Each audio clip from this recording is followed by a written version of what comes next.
The senior pastor of Power City International, Dr. Abel Damina, said believers should not give any pastor their money in the name of first fruits. The pastor said this during a question and answer session. The question was that, can you graciously give me a detailed teaching and application of first fruits regarding one's earnings? Dr. Abel Damina saying there's nothing like first fruits when it concerns your earnings. If anybody is teaching you that he is just trying to eat your money, first fruits in the Bible is a communication language that Christ is our first fruits. His resurrection is what is known as first fruits in the Bible. If someone gets born again in the church, it is part of the first fruits.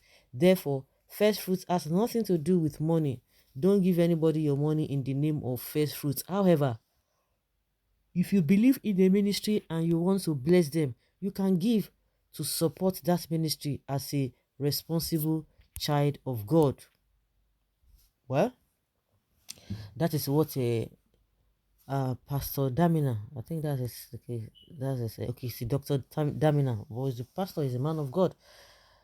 One thing is that people should just go and read their Bible themselves. There are a lot of manipulations, but there's something I like is said here that if you believe in a ministry, if you believe in a ministry and you want to bless them, you can do that. He has not said, oh, don't give money, don't do this and this and this and that. It's only when he comes out and say that, that is when you say, oh, what is this guy saying? Because a lot of some people are saying, oh, but the pastors, they are not compelling anybody, they are not flogging anybody, they are not arresting anybody. They will tell you nobody's compelling anybody. But do you know the mind of people?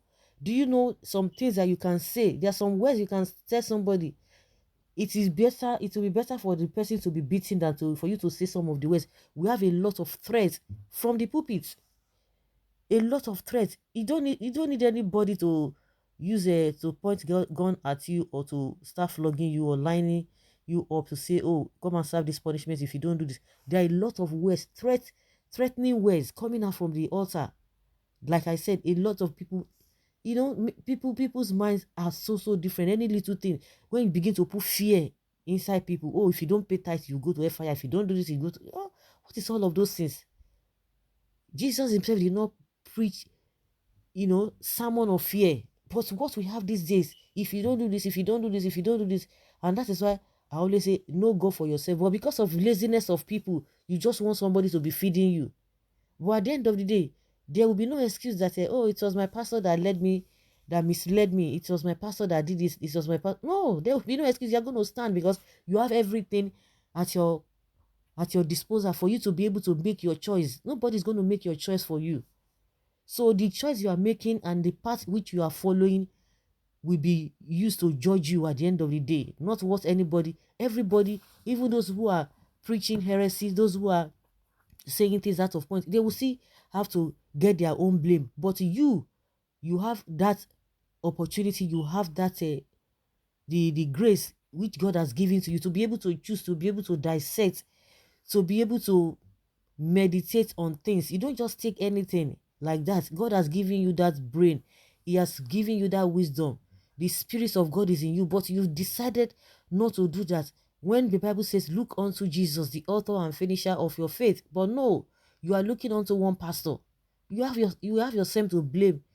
You will have yourself to blame at the end of the day. That's just it. You will have yourself to blame. It's just unfortunate. Read Bible for yourself. If you are dedicated, if you are serious about it, the Bible says, draw near to me, I will draw near to you. There is nobody that is so special than the other person. It is you that you have to humble yourself and want to be closer to God, and you will see how it's going to come through for you. It is that laziness that is making people making pastors their gods. You make pastors your gods, whether you know it or not, unknown to you, but that is exactly what you are doing.